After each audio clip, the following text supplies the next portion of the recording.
Selamat sejahtera saya ucapkan kepada Encik Zain Hazmi bin Zain Bahrain dan juga rakan-rakan saya sekalian. Hari ini kumpulan kami iaitu kumpulan ke-6 akan membentangkan tugasan pembentangan bagi subjek EUP 3053.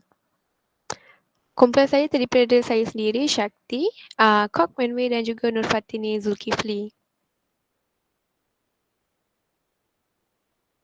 Baiklah, berdasarkan model action ini, terdapat 6 langkah utama. Antaranya ialah analyze learners, iaitu analisis murid. S pula terdiri daripada state objektif, iaitu nyatakan objektif. S seterusnya ialah select media and material, iaitu pemilihan media dan bahan. U merupakan utilize media and material, penggunaan media and bahan. R pula ialah require learner participation, iaitu penglibatan murid dalam pembelajaran. E pula ialah evaluation, iaitu penilaian atau semak semula bahan.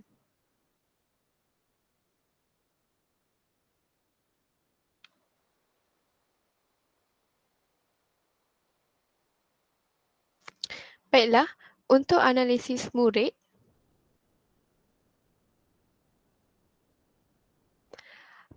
sasaran laman web ini merupakan murid-murid tahun 2 dari Sekolah Jenis Kebangsaan Cina Kuanghua di Kuantan, Pahang. Bilangan murid bagi kelas ini ialah bagi kelas 2A ini adalah seramai 25 orang murid, iaitu terdiri daripada 12 orang murid perempuan dan 13 murid lelaki.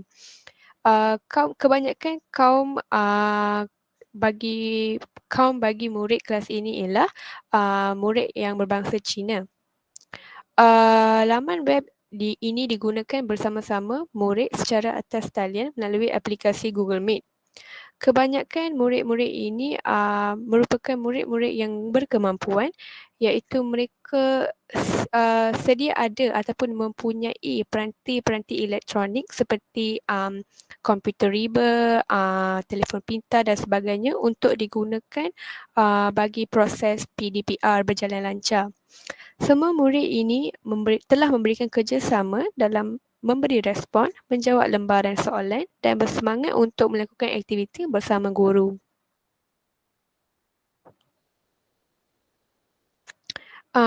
Bagi menyatakan objektif ini, saya akan serahkan kepada Kok Wenwei untuk menerangkannya lebih lanjut. Baiklah, seterusnya saya akan sambung pembentangan tentang langkah kedua dalam model Azure, iaitu menyatakan objektif. Dalam langkah ini, sebagai seorang guru, kita patut mengetahui tentang objektif pembelajaran yang harus dicapai oleh seseorang murid pada akhir sesi PDP. Oleh itu, dalam laman web yang dibina, murid-murid akan dapat membezakan jenis-jenis kata adjektif, menyenaraikan kata adjektif mengikut jenis dan mengisi tempat kosong di dalam ayat menggunakan kata adjektif yang sesuai pada akhir sesi pengajaran dan pembelajaran.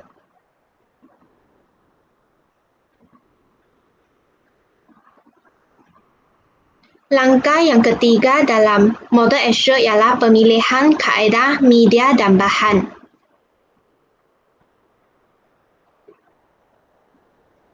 Bagi langkah tersebut, pemilihan media, bahan dan teknologi telah pun dikaji secara terperinci sebelum dimasukkan ke dalam laman web yang dibina. Penggunaan alat elektronik seperti telefon pintar, komputer riba dan tablet digunakan semasa murid-murid menggunakan laman web yang telah dibina tersebut. Selain itu, kami juga telah membuat kajian dan menguasai terlebih dahulu tentang bahan-bahan yang ingin dimasukkan ke dalam laman web tersebut. Setelah kami yakin dengan bahan-bahan yang dipilih, media serta kaedah yang ingin digunakan, kami mula membina laman web tersebut.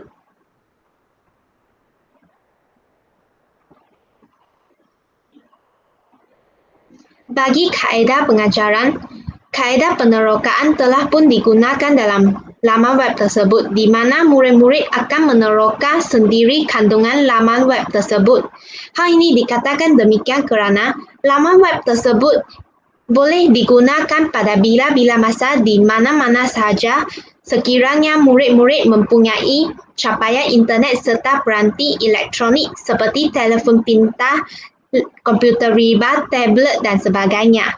Selain itu, kaedah perpustakaan bahan turut digunakan dalam laman web tersebut kerana bahan-bahan yang mencukupi telah pun dimasukkan ke dalam laman web tersebut seperti gambar-gambar, video, audio, animasi dan sebagainya untuk membantu memudahkan proses pemahaman murid.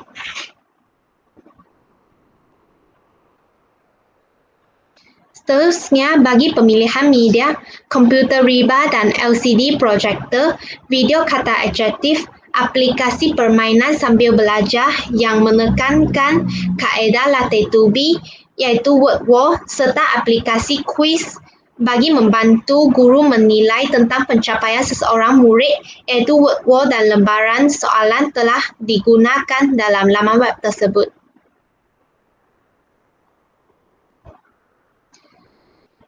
Seterusnya, bagi sumber bahan pelajaran, kami telah memasukkan video YouTube menggunakan buku teks Bahasa Melayu tahun 2, laman web serta sumber internet untuk membantu kami membina laman web tersebut.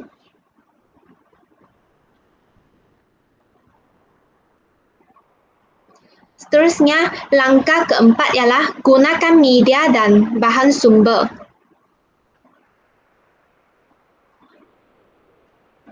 Komputer riba digunakan untuk menayangkan blok pembelajaran oleh guru dalam sesi PDP.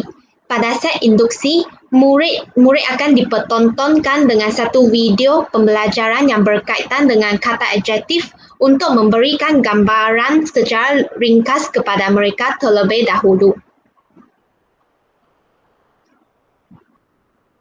Seterusnya, bagi penggunaan media, bagi meningkatkan pemahaman murid-murid tentang topik kata adjektif, kami telah memilih untuk menggunakan media seperti animasi dan gambar-gambar yang menarik supaya murid-murid dapat membezakan jenis-jenis kata adjektif. Hal ini dikatakan demikian kerana animasi yang dapat bergerak dan gambar-gambar dapat memberikan gambaran yang lebih jelas kepada murid tentang sesuatu kata adjektif. Sebagai contoh, lambat, cepat dan sebagainya hanya dapat ditunjukkan dalam animasi ataupun video-video tertentu. Seterusnya, pengenalan konsep kata adjektif di laman hadapan laman web tersebut terdapat konsep kata adjektif. Ianya adalah bertujuan untuk memberikan pendedahan secara umum tentang kata adjektif. Seseorang murid akan mendapat gambaran awal tentang apakah itu kata adjektif apabila mereka melihat tentang konsep kata adjektif di laman hadapan laman web yang dibina tersebut.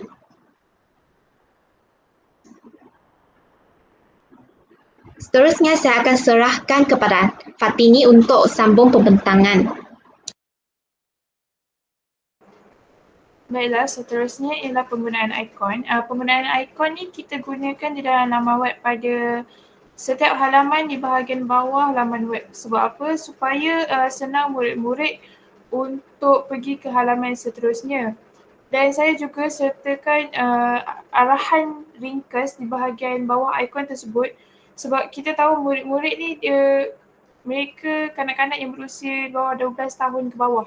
Jadi mereka lebih sukakan macam mana kata dia macam ni. Maksudnya murid-murid dia tak sukakan arahan yang bertulis sangat sebab mereka rasa macam benda tu bosan. Jadi bila mereka lihat gambar ataupun ikon yang menarik, mereka akan macam tertarik untuk ikut benda tu.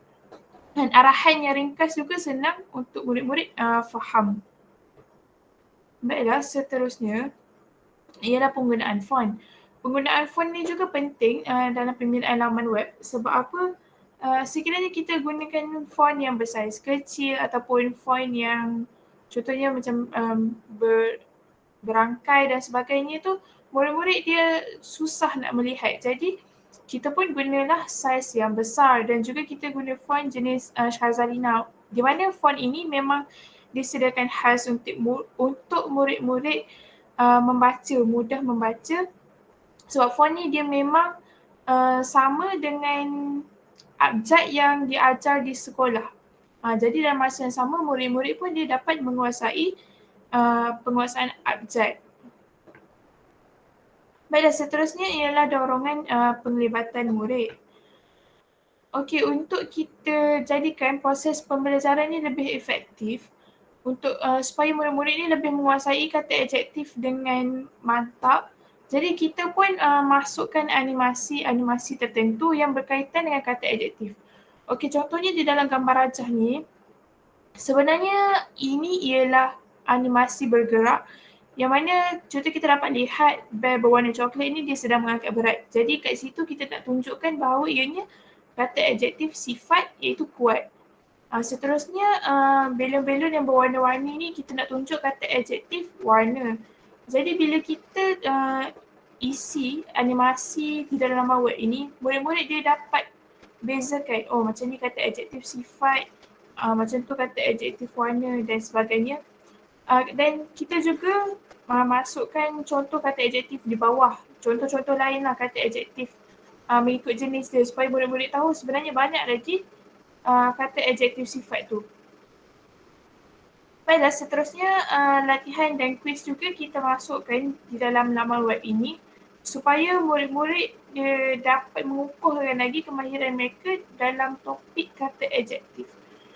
Sebabnya kalau kita lihat pada nota saja benda tu memang tidak mencukupi. Jadi kita perlukan latihan. Jadi kita sediakan 2 latihan di sini, iaitu yang pertama ialah cari kata adjektif dan yang kedua ialah isi tempat kosong. Jadi kita bukan sahaja nak murid-murid tu mahir daripada segi penguasaan topik tersebut, kita juga nak mereka mahir dalam contohnya fokus pada nota-nota ataupun fokus dalam melaksanakan kuis yang diberi.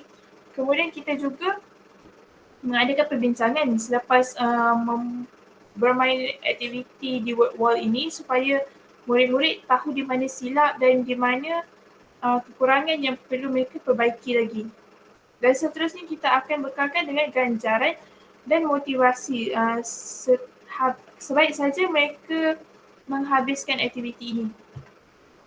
Baiklah, seterusnya yang terakhir ialah nilai dan semak. Pada muka hadapan laman web tersebut, kami juga masukkan ujian pra. Ujian pra ni dia bertujuan untuk mendapatkan gambaran awal sama ada murid-murid itu dia ada ke tak pengetahuan sedia ada tentang kata adjektif tersebut. Ataupun mereka sebelum ni tak pernah pun dengar apa tu kata adjektif. Mereka tak tahu pun macam mana nak bezakan kata adjektif tersebut. Jadi kami buat satu ujian pra melalui aplikasi Google Form dan mereka perlu menjawab lebih kurang dalam 10 soalan bagi ujian tersebut. Baiklah, seterusnya setelah mereka selesai meneroka laman web yang kami sediakan ini, mereka juga disediakan dengan ujian pasca yang mana ia bertujuan untuk menilai sama ada pencapaian objektif kita guru ni tercapai ataupun tidak untuk mengajar kata adjektif ni. Jadi kita pun sediakan soalan juga di dalam Google Form supaya kita dapat semak sama ada mereka ni betul-betul menguasai ataupun tidak topik kata adjektif ini berdasarkan laman web yang kami sediakan. Baiklah, seterusnya guru juga kita akan melakukan refleksi tentang keberkesanan media dan pengajaran dalam PDPR ni sama ada sebenarnya laman web ni berguna ataupun tidak untuk kita gunakan sebagai bahan pengajaran. Dan daripada situlah juga kita akan nilai semula di mana silap guru ataupun di mana kekurangan dan kelebihan penggunaan bahan tersebut dan macam mana refleksi murid-murid itu semasa kita menggunakan laman web ini. Baiklah, kesimpulannya dalam apa jua perancangan produk, tak kira lah laman web ke, bahan pengajaran ke dan sebagainya, kita perlu guna model action ni. Memang sangat penting model action ni supaya apa? Supaya perancangan penghasilan tu dia lebih teratur. Terutamanya kita sebagai guru ni, kita nak menghasilkan sesuatu, contohnya macam laman web ni kan sebagai bahan pengajaran. Jadi pentingnya kita perlu tahu, kita perlu maksudnya kita perlu analyse dulu murid tu macam mana, latar belakang murid tu macam mana. Kemudian kita juga perlu sediakan bahan yang sepatutnya lah, yang sewajarnya untuk membina laman web ni, sebab sekiranya bahan yang digunakan itu tidak bersesuaian dengan murid-murid, jadi mungkin objektif pengajaran kita tu juga akan terganggu. Macam tu. Jadi saya rasa itu sahaja daripada kumpulan kami. Sekian, terima kasih.